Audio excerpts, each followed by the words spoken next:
La llave llegó a mis manos un martes, pequeña, de bronce, con el borde desgastado como si alguien la hubiera apretado durante años sin atreverse a usarla.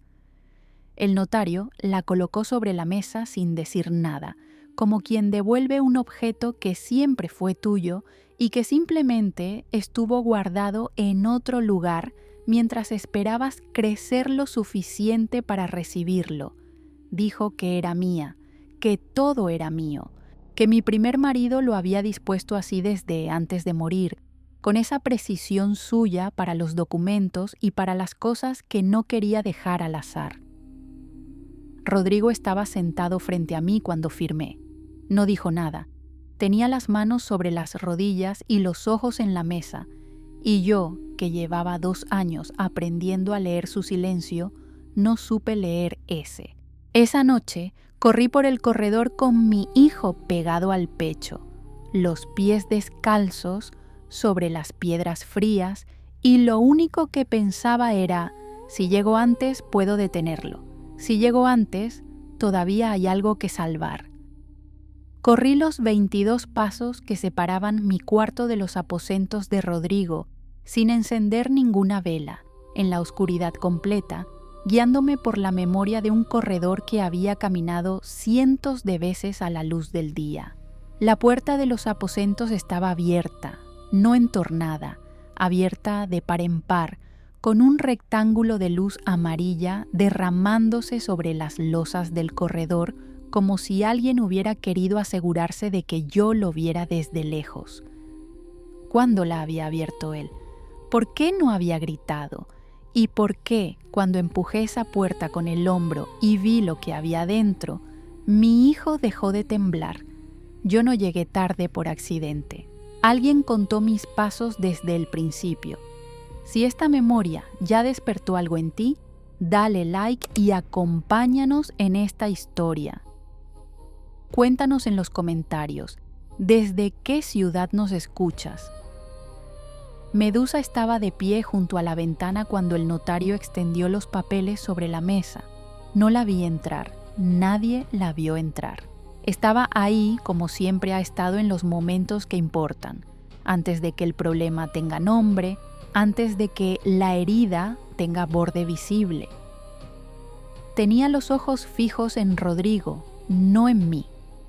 Y Rodrigo miraba los documentos con la expresión de un hombre que lleva años esperando una fecha concreta en el calendario y finalmente la ve aparecer.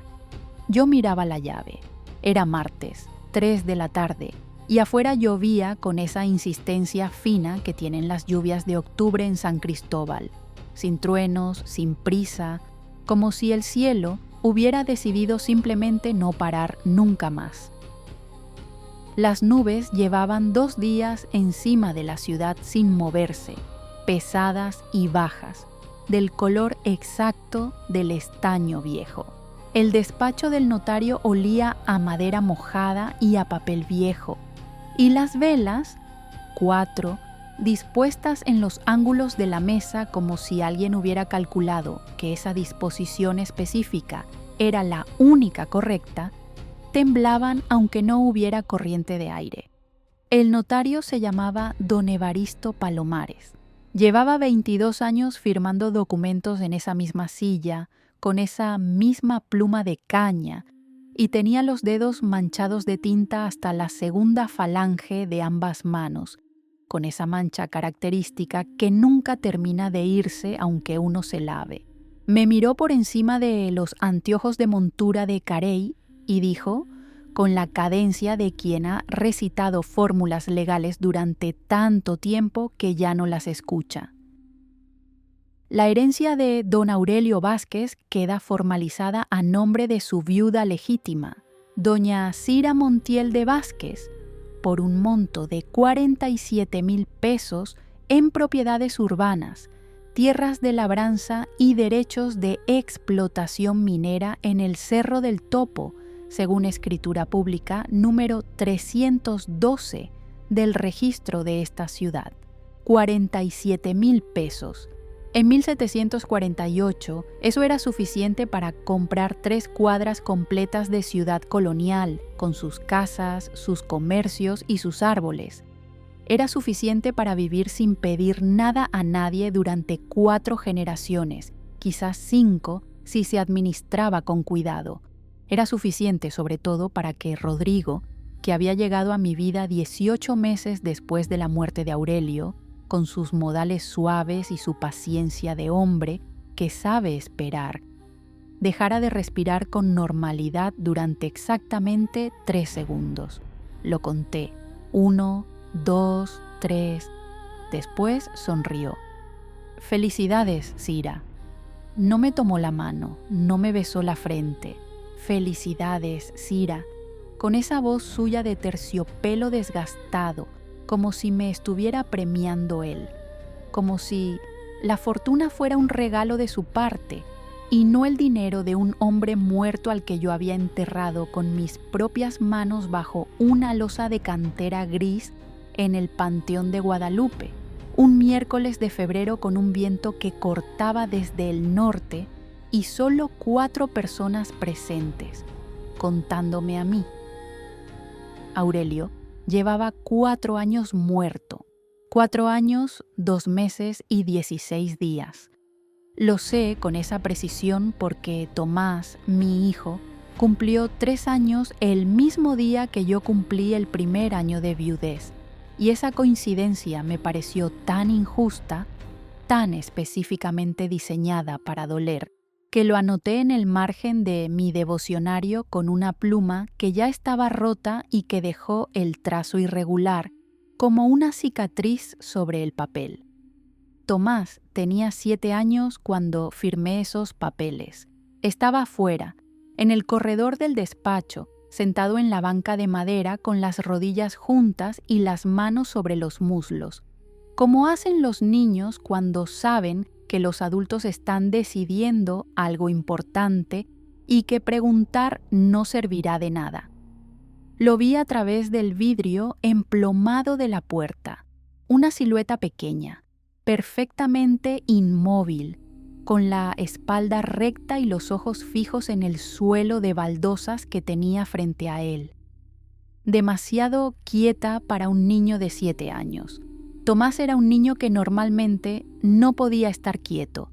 Corría por el patio, trepaba las paredes del huerto, preguntaba cosas sin parar, que si los peces del río dormían, que si las nubes pesaban, que si Dios tenía frío cuando llovía, con esa energía específica de los niños que todavía no han aprendido que el mundo no siempre tiene respuesta. Esa quietud en el corredor no era la quietud del aburrimiento ni del cansancio. Era otra cosa. Era la quietud de quien está esperando que algo ocurra y sabe exactamente cuándo va a ocurrir. Firmé en 3 lugares distintos. Don Evaristo fue pasando las páginas con cuidado, señalando cada línea con el dedo índice manchado, explicando cada cláusula con la paciencia de quien sabe que la mujer frente a él no está escuchando del todo. Tenía razón. Yo escuchaba las palabras, pero mis ojos volvían siempre a la llave. Pequeña, de bronce oscurecido por el tiempo, con una cabeza labrada en forma de flor de 4 pétalos perfectamente simétricos. No aparecía en ninguno de los documentos. Don Evaristo la había colocado sobre la mesa antes de que yo entrara al despacho, sin decir nada, como quien pone un objeto que pertenece al lugar y no requiere explicación. «¿Qué abre?», pregunté cuando terminé de firmar la última página. Don Evaristo miró la llave, luego me miró a mí, luego miró a Rodrigo, con una fracción de segundo de más, como si estuviera calculando algo. «El sótano de la propiedad en la calle del Arco», dijo finalmente. Don Aurelio dispuso en su testamento que nadie más que su viuda legítima pudiera acceder. Hay un apartado específico al respecto en la cláusula 9. Rodrigo dejó de sonreír. Fue un cambio pequeño, casi invisible para alguien que no lo conociera. La comisura derecha bajó 2 milímetros Los músculos del cuello se tensaron levemente debajo del cuello alto de la camisa blanca, los nudillos de la copa que sostenía en la mano derecha palidecieron hasta volverse del mismo color que la porcelana.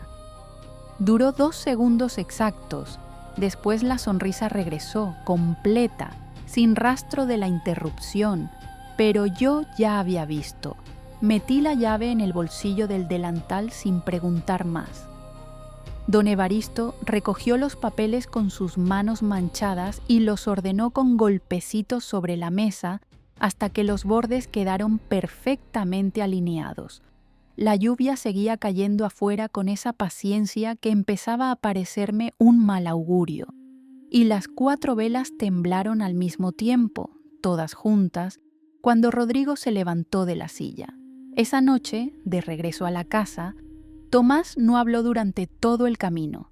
Los adoquines brillaban con el agua reciente y el cielo tenía ese color morado oscuro que tienen los cielos de octubre cuando la lluvia para por un momento pero no termina.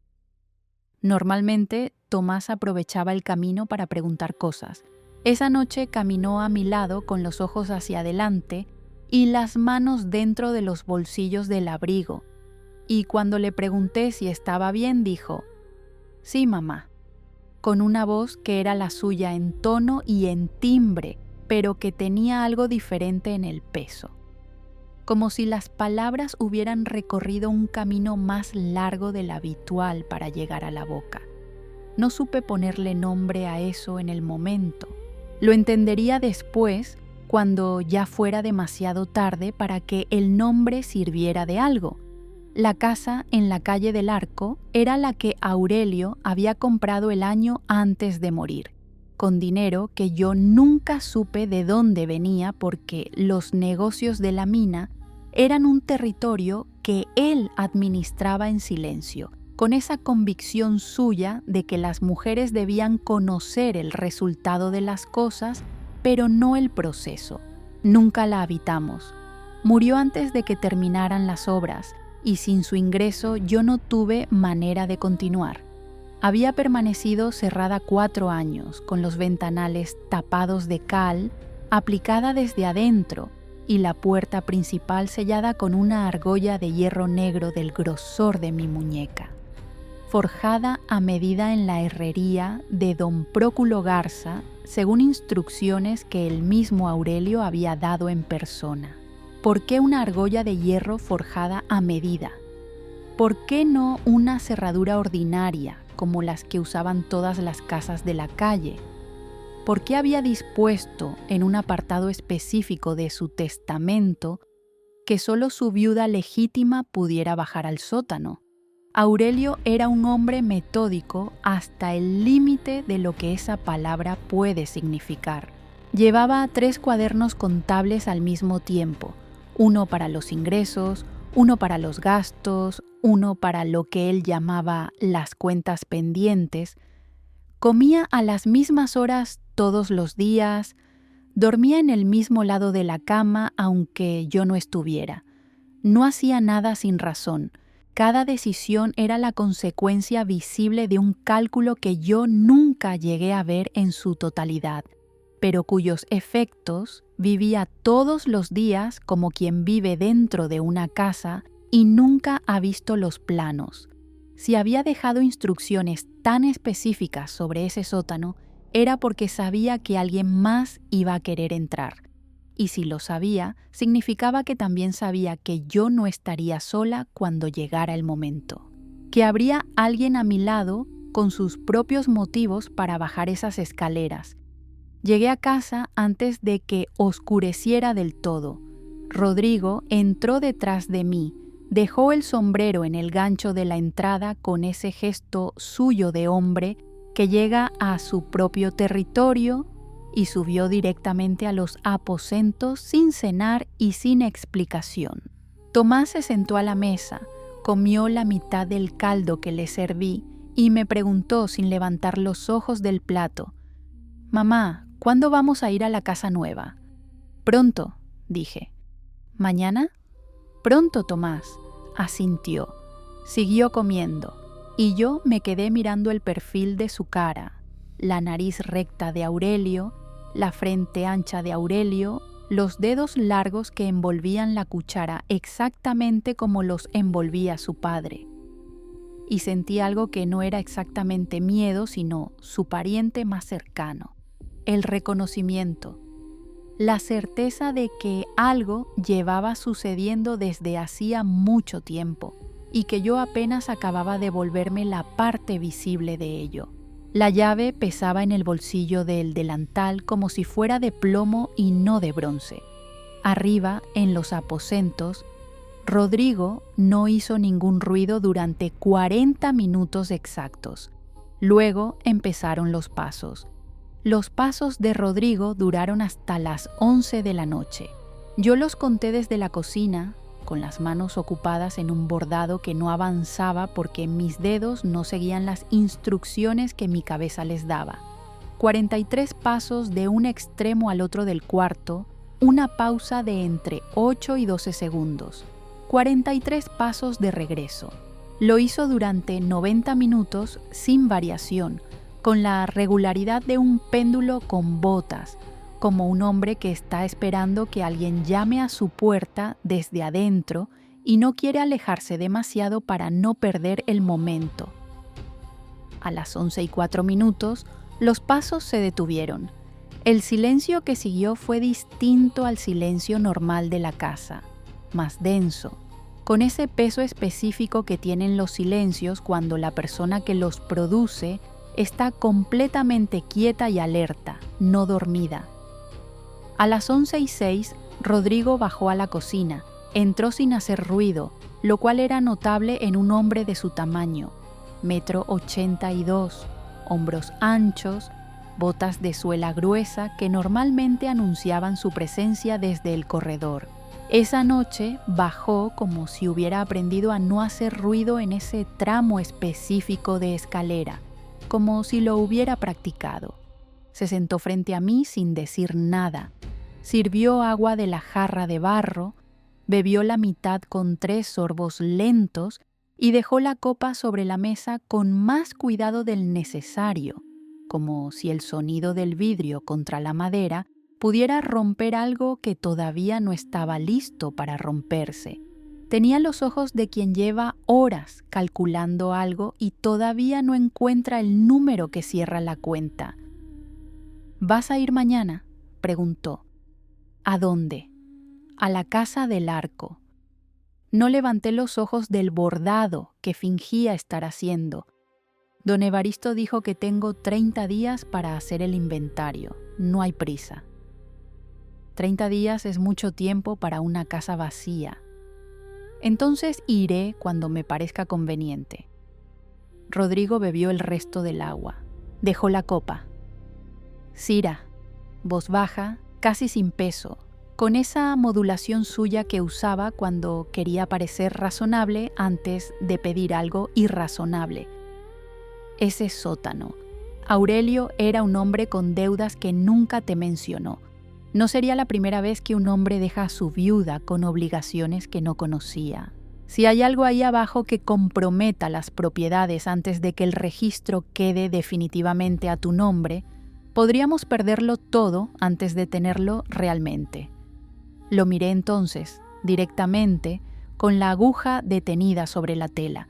Tenía el rostro de la preocupación legítima, el ceño ligeramente fruncido sin llegar a la arruga profunda, los labios apretados con lo que parecía control emocional, los ojos fijos en los míos con esa intensidad que en los primeros meses del matrimonio yo había confundido con amor, con interés genuino, con la atención de un hombre que realmente quiere escuchar. Había aprendido a leer la diferencia. El amor verdadero de Rodrigo, si es que alguna vez existió algo que mereciera ese nombre, era expansivo, ruidoso.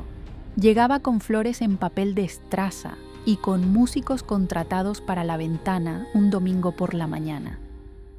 Lo que tenía frente a mí en ese momento era otra cosa. Era la cara que ponía cuando necesitaba algo de mí, y todavía no había decidido exactamente cómo pedirlo. Si hay deudas, las pagaré, dije. Es mi herencia, es nuestra herencia. Lo dejé sin respuesta. Volví al bordado. Escuché cómo él procesaba el silencio, cómo lo sopesaba, cómo decidía que por esa noche era suficiente. Se levantó, subió. Los pasos en la escalera volvieron a ser silenciosos. Esa noche no dormí. Escuché la respiración de Rodrigo volverse lenta y regular a mi lado.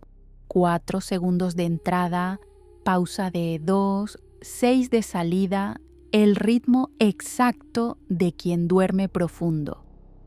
Conté hasta 400 para estar segura, y cuando me certifiqué de que no era fingido, salí de la cama con la llave apretada en el puño, los pies descalzos sobre las losas frías, el corredor oscuro, excepto por la vela que siempre dejaba encendida junto a la imagen de la dolorosa en el nicho del muro. Fui al cuarto de Tomás. Lo encontré despierto, sentado en el borde de la cama, con los ojos abiertos hacia la ventana como si esperara ver algo cruzar por el rectángulo oscuro del vidrio. No se sobresaltó cuando abrí la puerta, no hizo el movimiento de culpa de los niños que se saben atrapados fuera de la hora de dormir, simplemente giró la cabeza hacia mí con la calma de quien ya sabía que yo iba a entrar.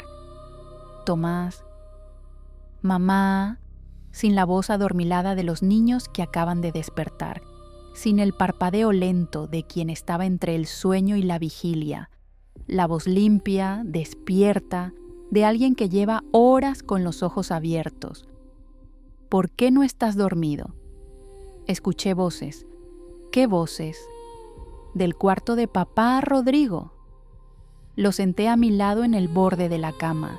Le tomé las manos, frías a pesar del zarape de lana gruesa que tenía sobre los hombros, frías como si hubiera estado quieto en el mismo lugar durante mucho tiempo. ¿Qué decían, Tomás? Me miró con esos ojos de su padre, la misma forma almendrada, el mismo castaño oscuro que se volvía casi negro en la penumbra de las velas. No entendí las palabras, dijo.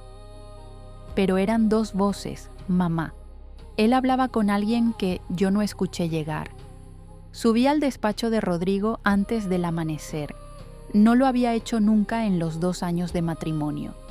Rodrigo guardaba ese cuarto con una discreción que yo había respetado por la misma razón que se respetan ciertas puertas cerradas, porque uno sabe, sin que nadie lo diga en voz alta, que lo que hay detrás no va a gustarle. El cuarto estaba en el ala norte de la casa, la más fría, con una sola ventana estrecha que daba al callejón de las ánimas. Así lo llamaban los vecinos desde hacía generaciones, sin que nadie recordara ya el origen del nombre. Era un callejón como cualquier otro, 3 metros de ancho, adoquines viejos, una pared de cantera de un lado y la barda del convento del otro. Pero el nombre había quedado y los niños no jugaban ahí. La puerta del despacho se dio al primer intento. No estaba cerrada con llave. Adentro, un escritorio de madera oscura, una silla de respaldo alto, 3 velas consumidas hasta la base con la cera derramada en riachuelos endurecidos sobre el candelero de plata, y sobre el escritorio, abierto y con la última página todavía con la tinta ligeramente más oscura que el resto, húmeda hacía pocas horas, un legajo de 32 folios atados con cordón negro, con el sello impreso en lacre rojo del despacho de don Evaristo Palomares en la portada. Acerqué la vela que había traído. Era un contrato de sociedad mercantil, fechado 17 meses atrás, 3 meses antes de que Rodrigo se presentara en casa de mi prima Consuelo, donde yo pasaba los domingos, con esa sonrisa de hombre que ya sabe que va a gustarle a la mujer que tiene enfrente. Las partes contratantes, Rodrigo Altamirano Cuevas, de un lado, con su rúbrica que yo conocía de los documentos del matrimonio. Del otro, una firma que tardé 30 segundos en descifrar porque la tinta estaba corrida en el margen inferior del folio, como si se hubiera derramado algo sobre ese ángulo específico del papel, pero que al final era completamente inconfundible para alguien que acababa de verla 3 veces esa misma tarde: Evaristo Palomares, el notario, el mismo hombre que esa tarde me había extendido los papeles de la herencia con esa paciencia de anciano honesto y desinteresado. El mismo que había colocado la llave sobre la mesa como si fuera un gesto neutral, sin importancia. El mismo que había esperado mi firma en 3 lugares distintos mientras Rodrigo sonreía desde el otro lado de la mesa. Llevaban 17 meses trabajando juntos. 3 meses antes de que Rodrigo me conociera. 1 mes antes de que Aurelio muriera. Me detuve en esa fecha. La calculé 2 veces, 3 veces. Rodrigo y el notario habían firmado su contrato 1 mes antes de la muerte de Aurelio. Seguí leyendo. El contrato describía los derechos de explotación del Cerro del Topo con una precisión técnica que Rodrigo no podía tener por su propia cuenta. Conocía los accesos secundarios que no aparecían en los mapas oficiales, los turnos rotativos de los trabajadores, la capacidad de extracción mensual de cada galería, el nombre completo y la dirección en Guadalajara de los 3 compradores principales del mineral. Conocía cosas que solo alguien con acceso a los cuadernos privados de Aurelio podía saber. Cosas que Aurelio nunca me había contado a mí, su propia esposa, en 4 años de matrimonio. ¿Cómo las sabía Rodrigo? En el margen inferior del último folio, escrita con una letra más pequeña y de trazo diferente al cuerpo del documento, como una anotación posterior añadida en otro momento, había una nota de 8 palabras exactas. El niño confirma lo que el padre dejó incompleto. El niño. Tomás. Volví a leer la frase. 3 veces. 4. 5. Hasta que las letras individuales dejaron de tener el significado que yo quería darles y se reorganizaron en el único significado que tenían, el que yo no quería reconocer. Tomás tenía 3 años cuando Aurelio murió. 3 años y 4 meses, para ser precisos. ¿Qué podía confirmar un niño de 3 años que un hombre adulto hubiera dejado incompleto? ¿Qué había dejado a Aurelio sin terminar, sin cerrar, sin decirle a nadie? ¿Y por qué la respuesta a esa pregunta estaba en mi hijo y no en los 47,000 pesos que yo acababa de heredar formalmente esa tarde? Guardé el legajo exactamente como lo había encontrado. Páginas en el mismo orden, cordón en el mismo nudo, ubicado en el mismo ángulo sobre el escritorio. Bajé. Me metí en la cama. Escuché a Rodrigo respirar con esa regularidad de 4-2-6 que yo había aprendido a reconocer como su sueño profundo. Afuera, en el callejón de las ánimas, alguien caminó despacio bajo la ventana sin detenerse. Pasos tranquilos, sin apuro, con el ritmo de alguien que conoce ese camino de memoria y sabe exactamente a dónde lleva. No miré. Cerré los dedos alrededor de la llave debajo de la almohada y la sostuve así, con el borde dentado clavado en la palma, hasta que el cielo del lado de la ventana empezó a aclarar. Fui a la casa del Arco al día siguiente sin decirle a Rodrigo. Salí antes de que se levantara, cuando el cielo todavía tenía ese gris sucio del amanecer que no termina de decidirse, con Tomás de la mano y la llave en el bolsillo del rebozo. Caminé las 6 cuadras por las calles mojadas con esa determinación de quien ha tomado una decisión en la oscuridad y no quiere darle tiempo a la luz del día para cuestionarla. Los puestos del mercado todavía no estaban abiertos. Los únicos que caminaban a esa hora eran las lavanderas con sus canastos y los mozos de las panaderías con los costales de harina al hombro, y ninguno de ellos me prestó atención. Tomás no preguntó a dónde íbamos. Eso solo debía haberlo notado más. Un niño de 7 años que sale de su casa antes del amanecer sin preguntar a dónde va, no es un niño que confía en su madre, es un niño que ya sabe. Caminó a mi lado con los pasos exactos que yo marcaba, ni más lentos ni más rápidos, ajustando su ritmo al mío con una precisión que no era la de un niño siguiendo a su madre, sino la de alguien que camina al lado de alguien porque ha decidido que ese es el lugar correcto por ahora. La casa era más grande de lo que recordaba. 2 pisos de cantera rosa con vetas grises que la lluvia había oscurecido en manchas irregulares.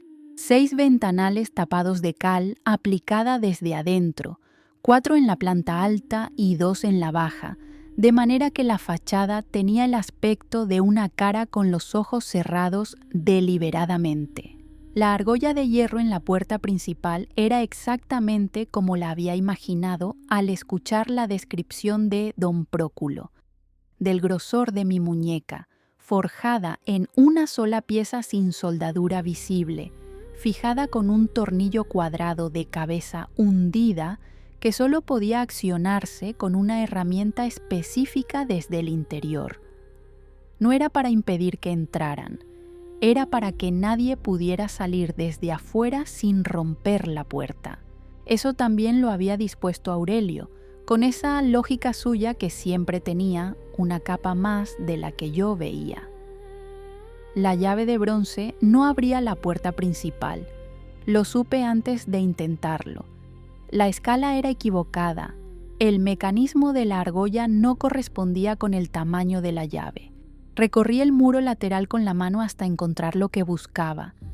Una puerta empotrada casi invisible, del ancho justo para una persona, con los bordes cubiertos de licuen verde y los goznes hundidos en la piedra.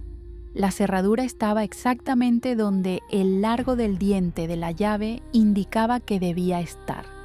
Giré. La puerta se abrió hacia adentro en completo silencio, con la suavidad de los goznes que alguien ha engrasado recientemente. Alguien había estado aquí antes que yo, alguien que sabía dónde estaba esta puerta y que quería que se abriera sin ruido. Adentro olía a cal húmeda, a polvo acumulado de 4 años de abandono y a algo más que tardé un momento en identificar. Un olor denso, mineral, metálico, como el interior de una mina antes del primer turno, cuando el aire todavía no ha sido movido por los cuerpos de los trabajadores, como el Cerro del Topo, que yo había visitado 2 veces con Aurelio y cuyo olor interior se me había quedado registrado con esa precisión que tienen los olores para sobrevivir en la memoria mucho después de que la imagen se vuelve borrosa. Tomás entró detrás de mí sin que yo se lo pidiera ni lo invitara. La planta baja, paredes encaladas en blanco que el tiempo había vuelto amarillas, piso de ladrillo rojo con el grosor característico del siglo anterior, 3 habitaciones comunicadas a través de arcos sin puertas. En la tercera habitación, en el centro exacto del piso, una trampilla de madera oscura con un aro de hierro como manija. El sótano. La abrí. Los goznes de esta puerta sí crujieron. Bajé 12 escalones de piedra tallada, contándolos con una mano en el muro rugoso para no perder el equilibrio en la oscuridad. Tomás se quedó arriba, asomado al borde de la trampilla abierta, con los brazos cruzados sobre las rodillas dobladas y los ojos siguiéndome hacia abajo. ¿Bajas?, le pregunté desde el 7º escalón. Tú primero, mamá. Abajo había una sola vela encendida, no una vela nueva de cera blanca, una vela que llevaba horas ardiendo, reducida a menos de 2 centímetros sobre el candelero de hierro, con la cera derramada en capas superpuestas que indicaban que alguien la había encendido antes del amanecer, quizás antes de la medianoche. Alguien había estado en este sótano mientras yo dormía o mientras yo contaba la respiración de Rodrigo en la oscuridad. Alguien había entrado, había encendido esa vela y se había ido dejándola arder con el tiempo calculado justo para que yo la encontrara todavía encendida, a punto de apagarse, con la cantidad de luz exacta para ver lo que había que ver antes de que se consumiera. Vi los cajones primero, 4 de madera oscura y pesada, apilados contra la pared del fondo sobre una estructura de hierro que los mantenía elevados del piso húmedo. Herrajes de cobre en los bordes, sin cerradura. El primero contenía cartas, 38 sobres abiertos, ordenados con el mismo método de los cuadernos contables de Aurelio, por fecha, de más antiguo a más reciente, atados en grupos de 10 con cordón rojo descolorido, todas dirigidas a Aurelio, con su nombre en el anverso, todas con la misma letra inclinada hacia la izquierda, de trazo firme y apretado, ninguna firmada con nombre completo, solo una inicial en el ángulo inferior derecho, RR de Rodrigo. Las cartas más antiguas tenían fecha de hacía casi 3 años. Rodrigo había conocido a Aurelio mucho antes de conocerme a mí, y le había escrito con la frecuencia de alguien que necesita mantener una comunicación activa. Las leí en diagonal, buscando el tono. No eran cartas de socios en igualdad de condiciones. Eran cartas de alguien que necesita algo del otro y ha aprendido exactamente el ángulo desde el cual pedirlo. Adulación medida, argumentos técnicos, referencias a reuniones anteriores y a acuerdos pendientes. Cartas de alguien que lleva mucho tiempo construyendo una posición. El segundo cajón, planos. Hojas grandes de papel grueso dobladas en 4, con anotaciones en tinta roja superpuestas a las líneas en negro del dibujo original. Planos del Cerro del Topo, con todas las galerías marcadas, las profundidades indicadas en varas, los accesos secundarios señalados con flechas, y en el nivel más bajo del plano, un punto marcado con una cruz roja más gruesa que las demás, con la leyenda escrita en la misma letra de las cartas: acceso único, llave C, llave C. Miré la llave en mi mano, el borde desgastado, la cabeza en forma de flor de 4 pétalos, llave C, la C de Cira, o la C de una palabra que Aurelio nunca pronunció frente a mí, o la C de una designación que yo heredaba junto con las propiedades y los derechos y los 47,000 pesos sin saber lo que significaba. El tercer cajón, vacío, ni polvo en el fondo, como si hubiera sido vaciado recientemente y limpiado después. El cuarto cajón tenía un solo objeto, colocado en el centro con la precisión de quien sabe que ese objeto merece el espacio entero. Un cuaderno de tapas de cuero marrón oscuro, con las esquinas reforzadas en cobre, del tamaño de la mano de un hombre adulto.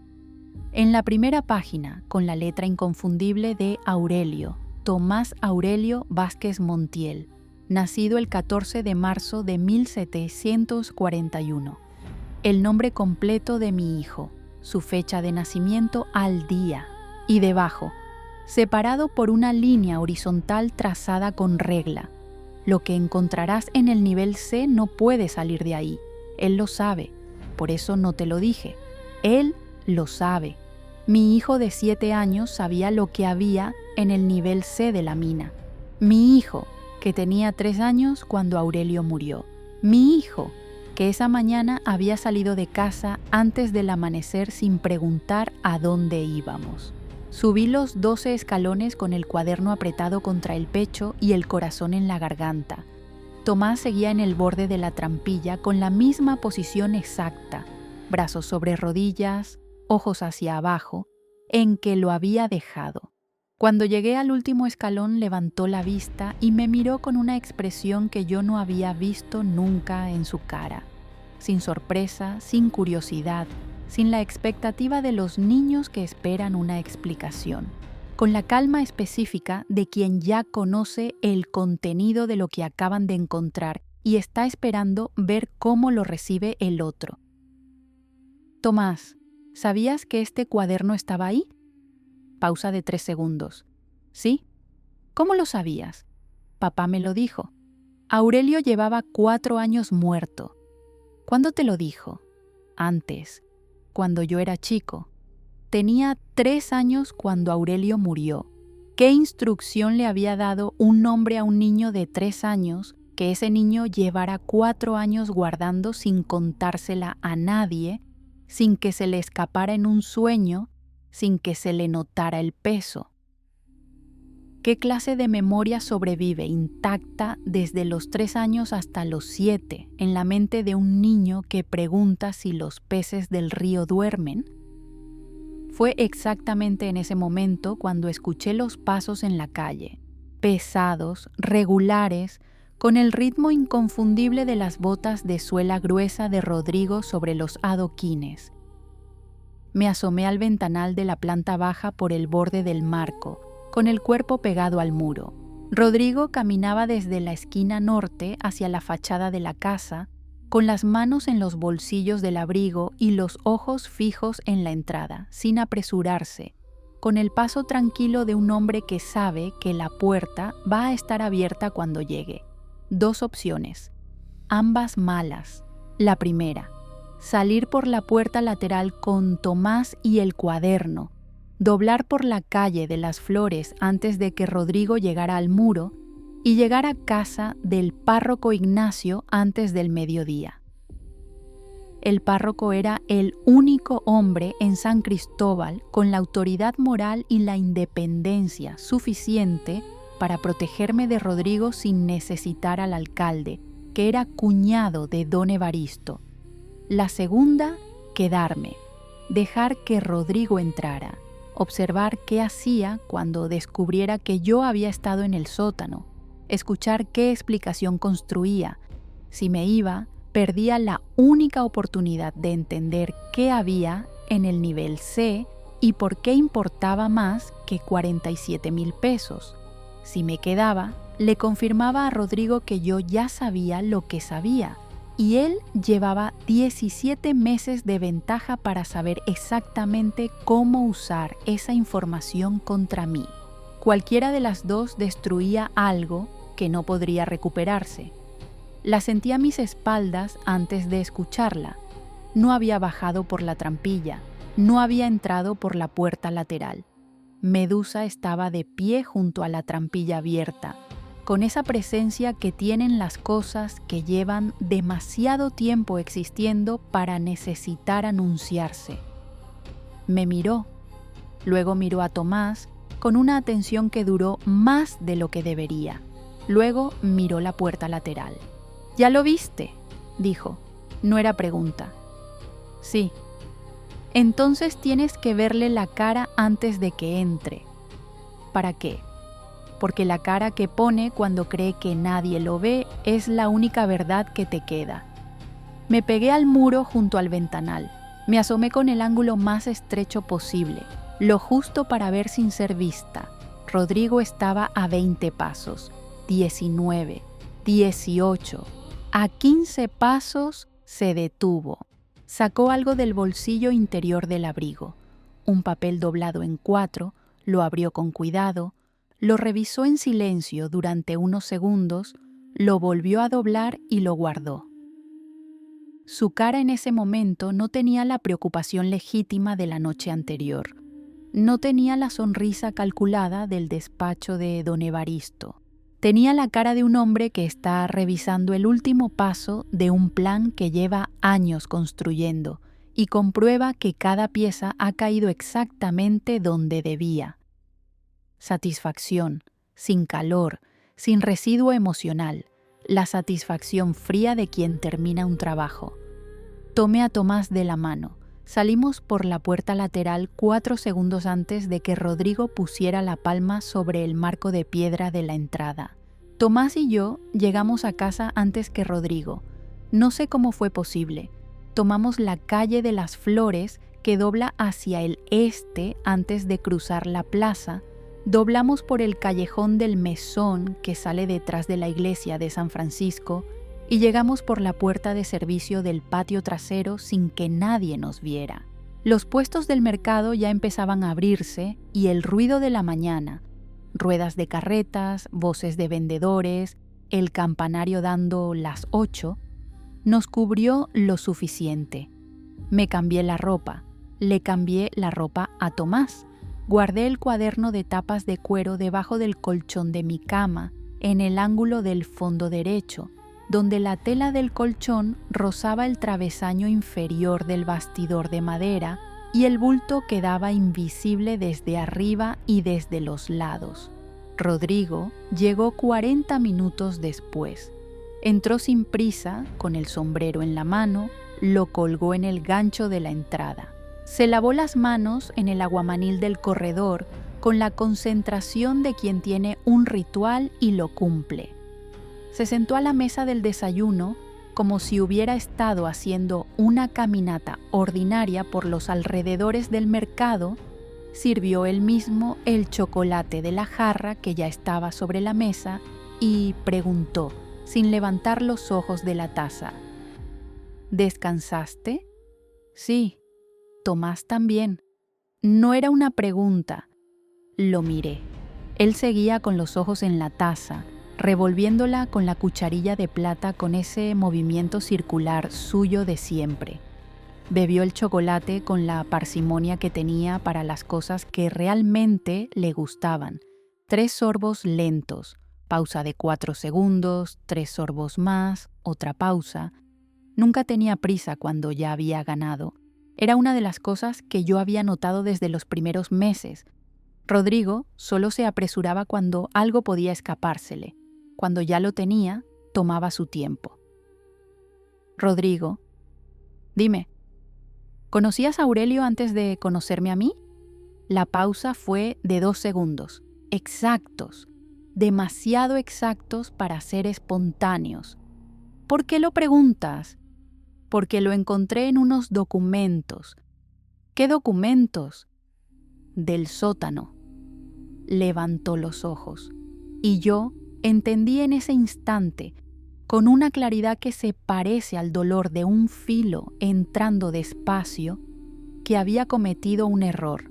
Le había dicho que había bajado al sótano, le había confirmado que tenía los documentos, le había entregado, en una sola frase de 4 palabras, todo lo que él necesitaba saber sobre el alcance exacto de lo que yo sabía. Su cara no cambió. Eso era lo más terrible. No la pausa calculada, no la explicación que vendría, que su cara no cambiara, que no hubiera ni una fracción de segundo de sorpresa genuina, ni de alarma, ni de recalibración visible, como si hubiera ensayado esta conversación y supiera exactamente qué cara poner en este punto de ella. Sí, dijo. Conocí a Aurelio. Éramos socios en un proyecto minero que no prosperó. No te lo mencioné porque terminó mal entre nosotros y no quería que el nombre de tu primer marido enturbiara lo que estábamos construyendo. Era una explicación perfecta, internamente consistente, con la dosis exacta de vergüenza administrada, el proyecto que fracasó, la relación que terminó mal, para que pareciera que el silencio había sido discreción y no conspiración. La clase de respuesta que no se improvisa. La clase que se prepara durante meses para el momento preciso en que se necesita. ¿Y las cartas? Dije. ¿Qué cartas? Las 38 cartas con tu inicial que Aurelio guardó en el primer cajón del sótano, atadas con cordón rojo, ordenadas por fecha. Esta vez la pausa fue de 4 segundos. Cira, voz más baja.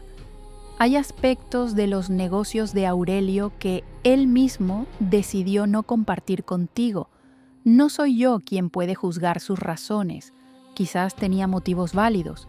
Quizás no todos eran motivos que te habrían gustado. Otra pausa, más corta. ¿Qué más encontraste ahí abajo? Ahí estaba, la única pregunta real de toda la conversación, el propósito al que había apuntado cada intercambio desde que se sentó a la mesa.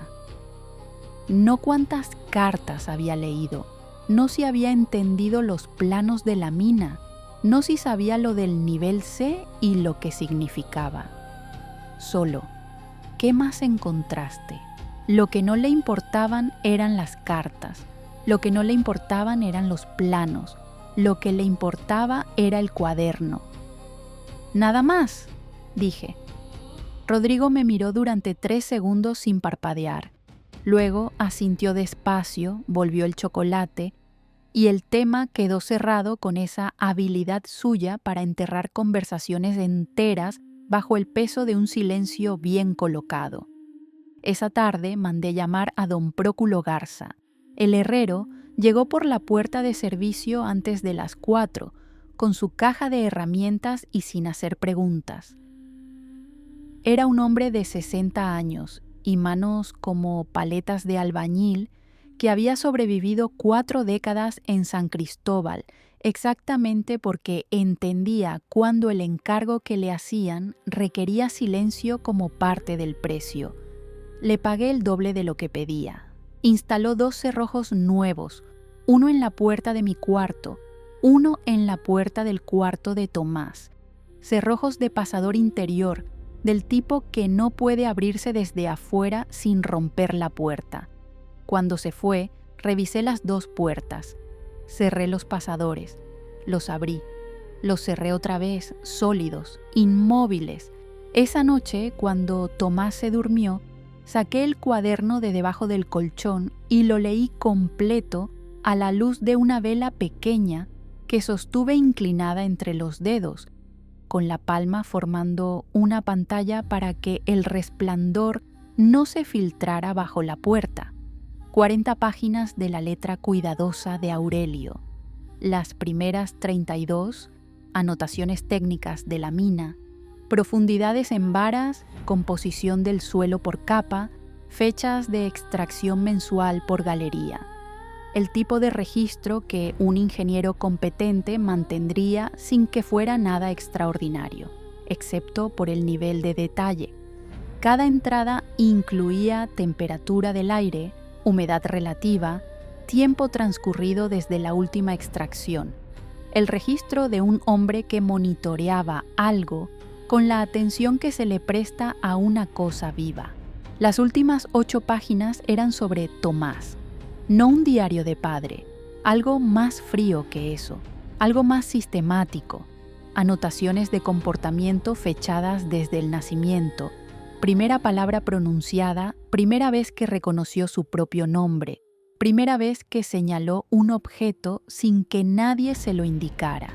La clase de registro que llevaría a alguien que está documentando el desarrollo de algo que necesita demostrar. Una anotación con fecha del mes en que Tomás tenía 16 meses. Reconoció el plano de la galería este, señaló el nivel C sin indicación externa, repetido 3 veces con resultado idéntico. 16 meses. Un niño que todavía no camina con seguridad no puede leer un plano, no puede señalar un nivel específico en un dibujo técnico, excepto que la letra era de Aurelio, y Aurelio no registraba lo que no había visto. La última página del cuaderno, una sola frase, subrayada 2 veces. Lo que hay en el nivel C no lo encontré yo, llegó con él. No lo encontró Aurelio, llegó con Tomás. Retroactivamente, como cuando se enciende una lámpara en una habitación que uno creía conocer de memoria, y resulta que los muebles nunca estuvieron donde uno pensaba. Cada escena de los últimos 7 años se reorganizó sola frente a mí. La quietud en el despacho del notario, la voz sin sueño en la noche. el paso calibrado al mío en la caminata de la mañana, el tú primero, mamá en el borde de la trampilla, el cuaderno en el cuarto cajón que él sabía que estaba ahí. No era inocencia malentendida, no era la madurez extraña de un niño que perdió a su padre demasiado pronto. Era otra cosa que yo todavía no tenía nombre para nombrarlo, pero que empezaba a tener forma. Estaba a punto de cerrar el cuaderno cuando escuché el cerrojo del cuarto de Tomás. No el que yo había instalado esa tarde, el que ya existía antes, el original, el que yo no había revisado porque di por sentado que el nuevo era el que importaba. Ese cerrojo se descorrió desde adentro con un clic seco y preciso, y la puerta se abrió hacia el corredor. Tomás estaba de pie en el umbral. Tenía los ojos abiertos, pero no estaba mirando el corredor. Estaba mirando más allá, hacia algo que yo no podía ver desde donde estaba, algo que le importaba más que mi presencia frente a él. Tomás. No respondió de inmediato. Me levanté. Di 3 pasos hacia él.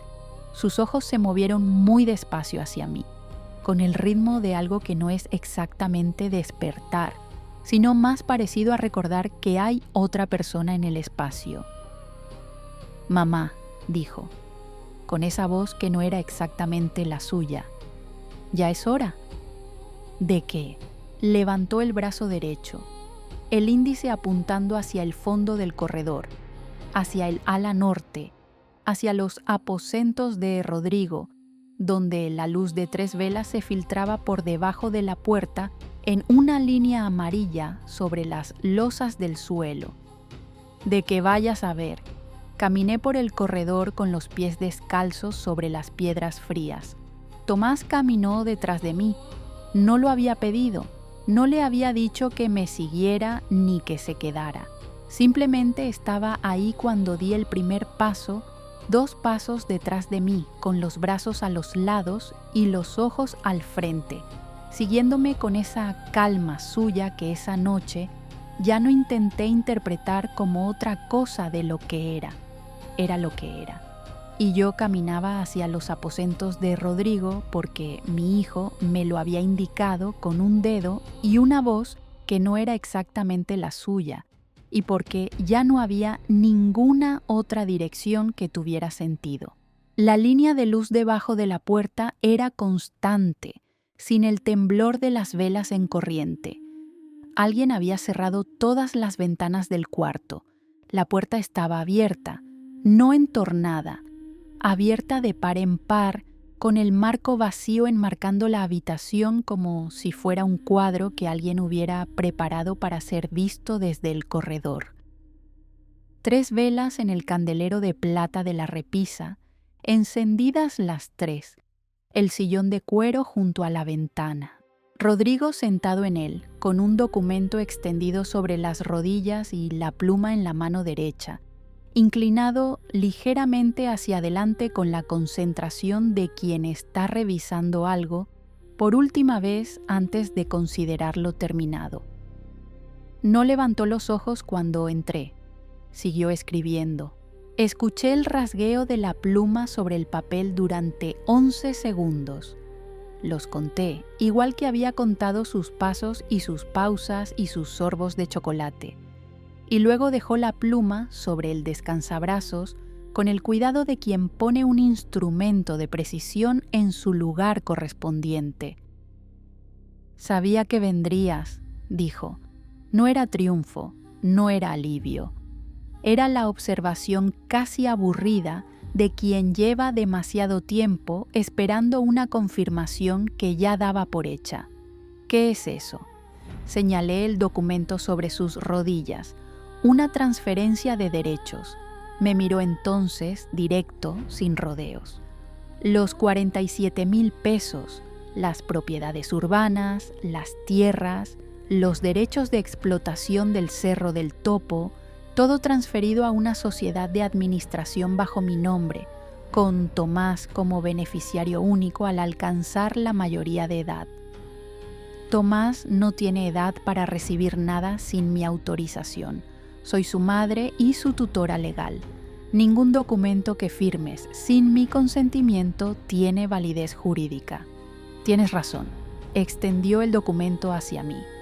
Por eso necesito tu firma. Lo tomé. 16 páginas. Las recorrí con la velocidad de quien busca el error específico, la cláusula escondida, la condición que hace que todo lo demás sea diferente de lo que parece. El lenguaje era el de los contratos notariales, denso y técnico, pero la estructura era clara. La herencia pasaría a fideicomiso bajo administración de Rodrigo Altamirano Cuevas, con Tomás Aurelio Vázquez Montiel como beneficiario único al cumplir 21 años, y al final, en el folio 15, la cláusula que hacía que las otras 14 páginas no importaran. Si la viuda legítima no firmaba antes del amanecer del día siguiente, los bienes entraban automáticamente en un proceso de impugnación por deudas pendientes de don Aurelio Vázquez, iniciado esa misma tarde ante el registro civil por el procurador Evaristo Palomares en representación de acreedores no identificados. Si no firmaba, perdía todo en los tribunales. El alcalde era cuñado del notario. El proceso duraría 90 días y terminaría de una sola manera. Si firmaba, perdía todo esa noche. ¿Qué hay en el nivel C?, pregunté. Rodrigo no parpadeó. ¿Perdón? En el cuaderno de Aurelio. Lo que hay en el nivel C de la mina que no encontró él. Lo que llegó con Tomás. Lo que hizo que firmaras un contrato con el notario un mes antes de que mi primer marido muriera. Lo miré. ¿Qué es? La primera vez. La primera vez en 2 años de conocerlo, vi a Rodrigo dudar de verdad. 3 segundos de algo que atravesó sus ojos antes de que pudiera cubrirlo. No miedo exactamente, pero su pariente más cercano. La expresión de un hombre que sabe más de lo que conviene admitir y calcula si revelar una parte de eso le da más control que seguir callando. Eso no tiene relación con los documentos que tienes en la mano, dijo finalmente. Tiene toda la relación, porque si Tomás es el beneficiario de algo que va más allá de 47,000 pesos, entonces lo que estás administrando no es una herencia ordinaria. Y el hecho de que necesites mi firma para hacerlo significa que todavía hay algo que yo controlo que tú no puedes tomar sin mí. Silencio. Firma, Cira. Dime qué hay en el nivel C. Firma. Tomás dio un paso desde el umbral hacia adentro del cuarto. No hacia mí, hacia Rodrigo. Con esos pasos cortos y seguros suyos, cruzó el espacio entre la puerta y el sillón y se paró al lado del hombre, con la cabeza a la altura de su rodilla. Levantó los ojos hacia Rodrigo primero, con esa expresión que yo había visto por primera vez esa mañana en el borde de la trampilla. No la mirada de un niño hacia un adulto, sino la de alguien que reconoce a un igual, y luego me miró a mí. Mamá, la voz baja, sin inflexión, sin la urgencia de un niño que pide, con la firmeza de algo que ya está decidido. Firma. Lo que siguió no puedo describirlo completamente, no porque me fallen las palabras, sino porque las palabras exactas serían un daño que todavía no sé cómo distribuir en voz alta. Puedo decir que tomé la pluma.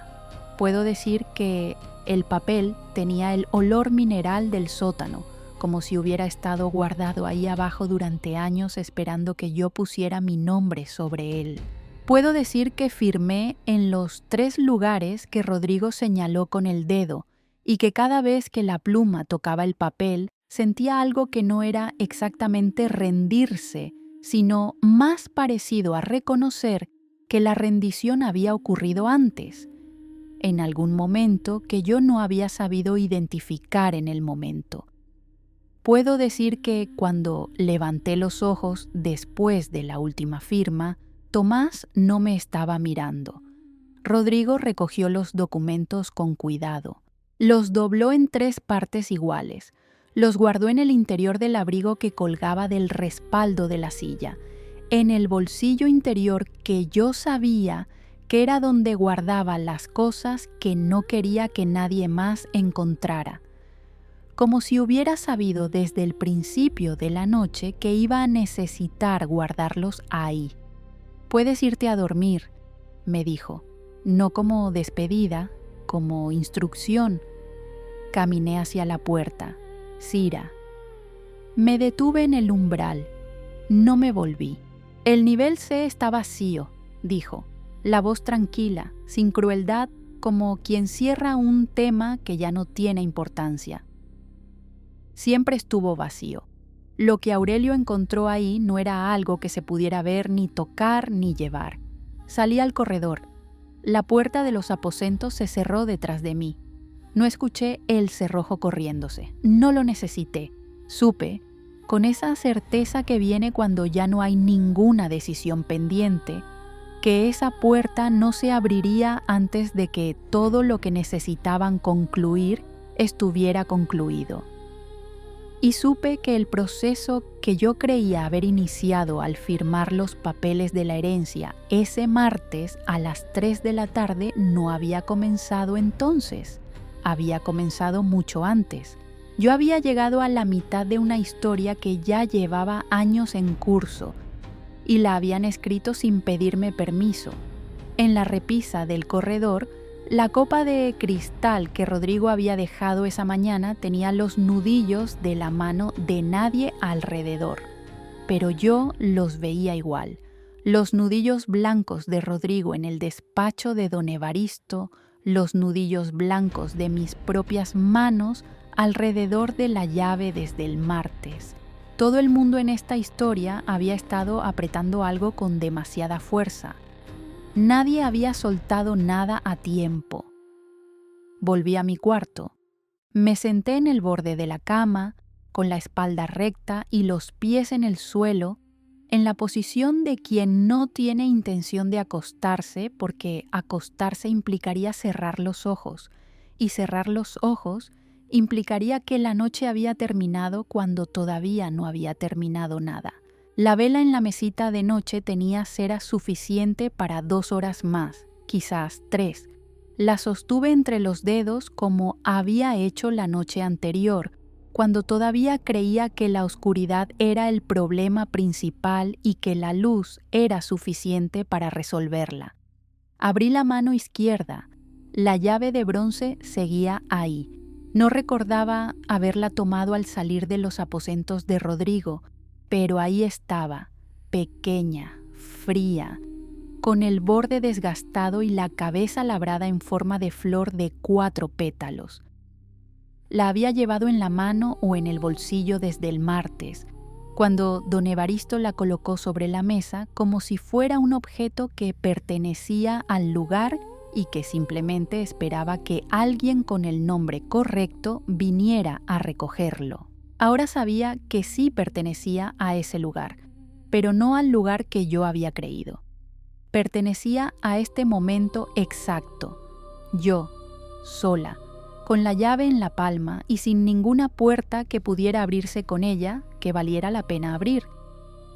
A las 4 de la mañana escuché la puerta principal, no el chirrido cauteloso de alguien que se cuela. El clic limpio y sin apuro de quien tiene llave propia y no necesita disimular. Rodrigo. Los pasos sobre los adoquines de la calle comenzaron alejándose hacia el norte, regulares, seguros, con el ritmo de un hombre que no mira hacia atrás porque ya no tiene nada que resolver en el lugar que deja.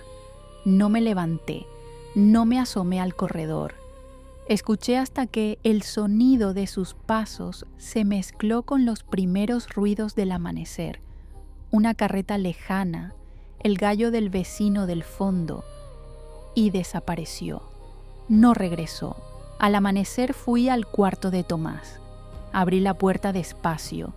Mi hijo estaba dormido, dormido de verdad esta vez, con la diferencia clara que tiene el sueño real del sueño fingido.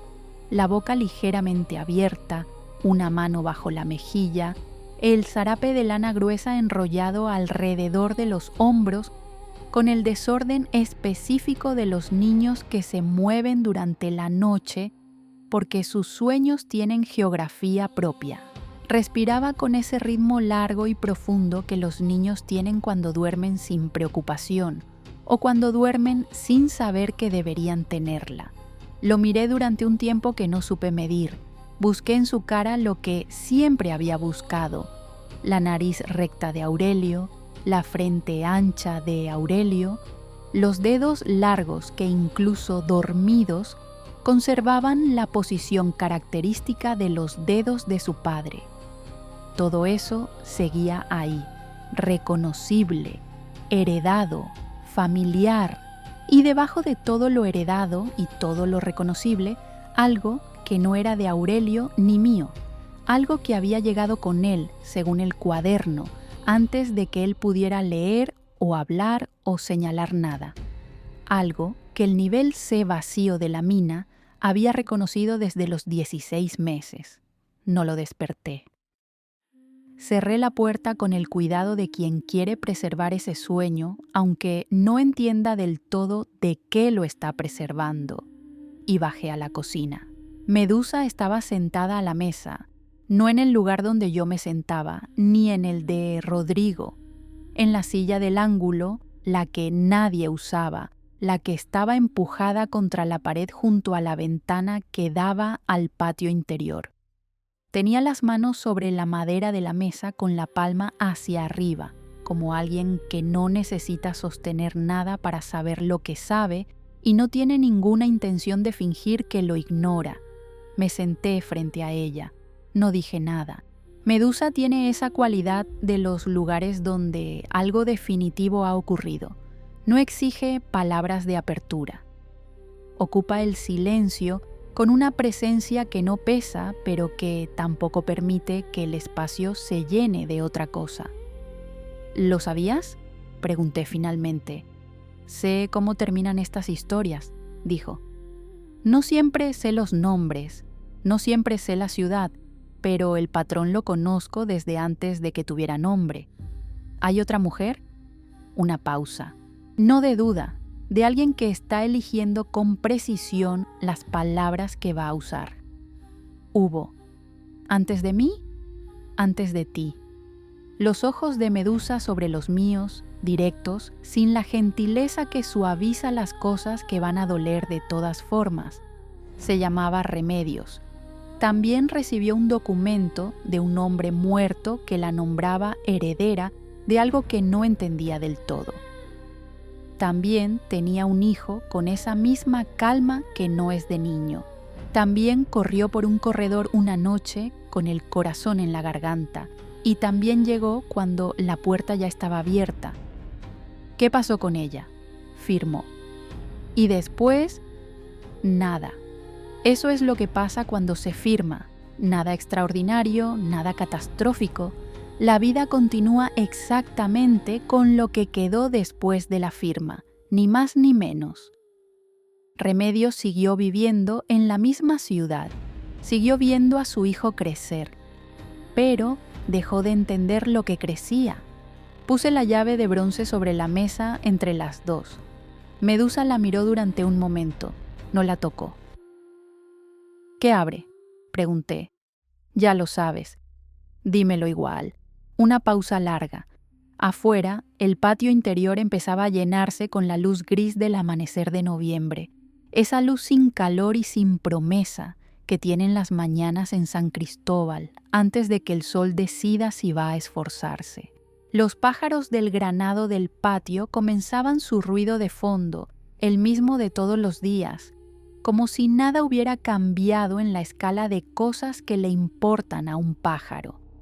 Abre el nivel C, dijo Medusa, pero el nivel C no tiene lo que esperabas. No hay oro guardado, no hay escrituras ocultas, no hay ningún secreto que puedas tomar y llevarte contigo a otra parte. Entonces, ¿qué hay? Hay el registro de lo que Tomás es, lo que Aurelio vio en él desde los primeros meses y no supo manejar solo, y por eso buscó a alguien que lo manejara por él, lo que Rodrigo quiere administrar ahora en lugar de Aurelio. Medusa recogió la llave de la mesa, la sostuvo un momento entre los dedos mirándola y luego la devolvió hacia mí. Y lo que tú ya viste anoche en la cara de tu hijo, aunque todavía no quieras ponerle nombre. La tomé. ¿Qué hago ahora?, pregunté. Medusa se levantó de la silla, se movió hacia la puerta que daba al patio con esa manera suya de desplazarse que no hace ruido y no pide espacio porque el espacio se acomoda. Lo que hacen todas, dijo, ya en el umbral, sin voltear. Continuar. Eso es todo lo que puedes decirme. Es lo único que sirve. Una pausa. No en el umbral, sino un paso más allá, en el borde del patio, donde la luz gris del amanecer empezaba a rodearla. Remedios también me preguntó qué hacer. Le dije lo mismo. 3 años después encontró la segunda llave. ¿Cuál segunda llave?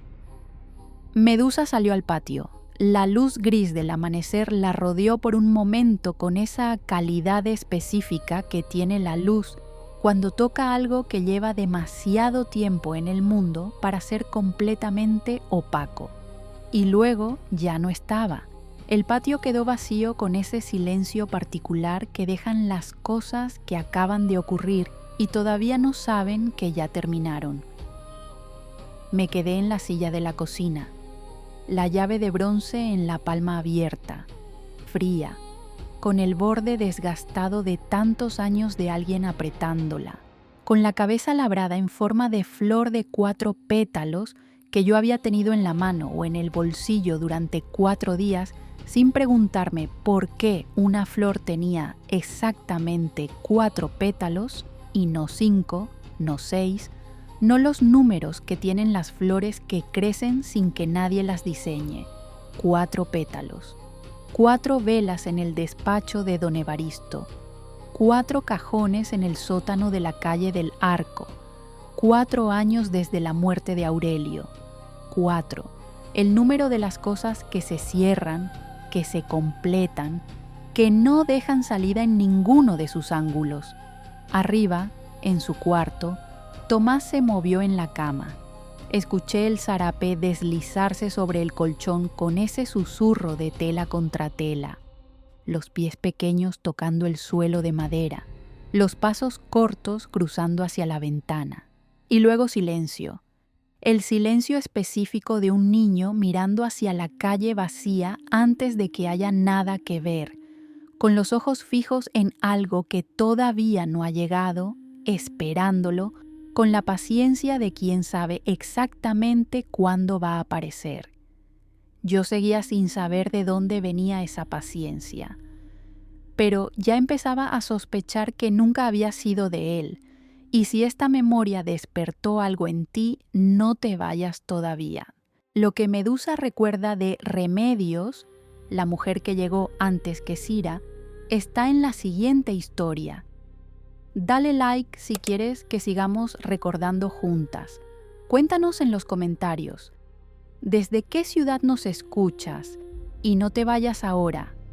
La historia que aparece en pantalla es otra memoria que Medusa nunca olvidó.